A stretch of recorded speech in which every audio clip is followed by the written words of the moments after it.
Welcome to the Conservative Continuum. I am your host, Mick Meow. We are live from CPAC in Washington, D.C., and we have a very special guest with us.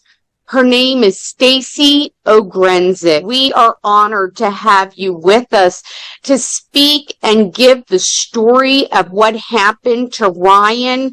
And from what I understand, his case is especially egregious because he was intubated when his oxygen saturations were in the high 90s, 96 to 98%. But what I'd love is if you could share Ryan's story with us. Sure. He went into the hospital in November, the end of 2021, and sadly lost his life there on January 3rd, 2022. And he went in that late November, just feeling slight chest tightness. Nothing too severe. His oxygen was actually in most of the time in the normal range. He was staying in the upper 90s, and he just thought he could go in and get an early jump start on any future issues. So his thought was go to the hospital, get a steroid shot, get some oxygen, be sent home maybe with an antibiotic.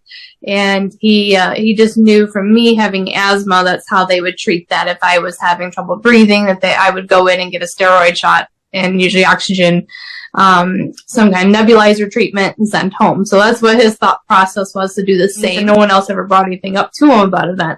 So again, the doctor called me one more time and asked me to convince my husband to go on to an event.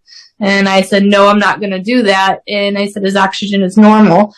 And I told my husband again, I said, they're pressing for me to get you to go on an event, Ryan, don't listen to them. And he's like, you have to be hearing them wrong, because they're talking about putting me in a step-down unit. He says, like, I'm sitting there wearing no face mask and wearing their face mask, and no oxygen, sitting in a chair, and they're telling me I'm going to go into a step-down unit, so I'm closer to going home and doing better. He sent me a screenshot of his oxygen and where it was, and at the same time he was sending me a screenshot of his oxygen, the doctor had called me again, asked me one more time to convince him to go on to a vent, and I said no. And he told me, well, to be honest with you, we told your husband that we are going to vent him with or without his consent. And all I got out was, that's illegal, and he slammed the phone down on me.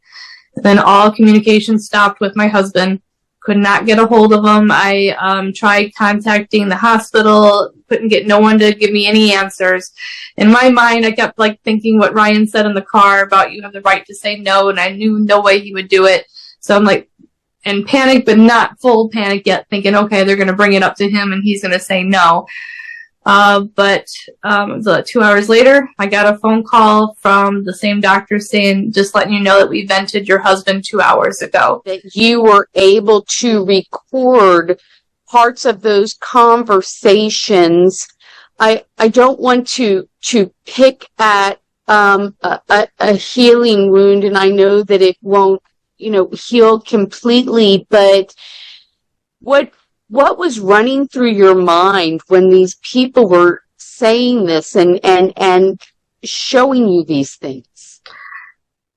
When it was very hard for me to not want to charge them and pin them up against the wall, to be honest. When I'm hearing what they were saying, I noticed that the nurses responded better and more honestly to it's almost feeling like the victims in this as much as Ryan. So in my mind, when I was carrying conversations, I had to treat them like that, as sick as that even sounds. And in a lot of the clips, they can hear me laughing, but it was trying to keep things kind of more of a light. And inside, there's a lot of times in the clips, you can hear me take a deep breath and breathing, and I was just trying to calm myself and make sure I stayed calm in that situation, let them talk, let them say what they got to say. Because I know it's going to help a lot more people down the road, and they would see that, what was really honestly happening in the hospital. But inside, I was just boiling inside and literally wanting to shake them and saying, you guys took an oath of do no harm. This is my husband. How are you so detached from reality that you don't even see this as a human being? Because guarantee if that was their spouse or their child laying there, they would have had a lot more to say publicly to the administrators, to anyone. They would have done a lot more to make sure that that never happened to them. But because it was my spouse and just a number to them and just a daily, something that they're just used to daily, of following orders to keep a paycheck.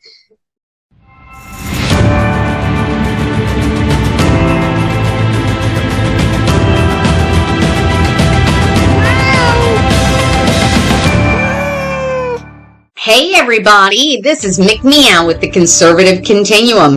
You can find us every day on the Blessed News Network. Also, we're on lots of different platforms that you can follow us, like us, and share, comment, interact with us. We would love it. We're on Facebook, we're on Rumble, we're on Frank Social, we're on Getter, we're on X, which is Twitter. You can find us anywhere. Come and join us today.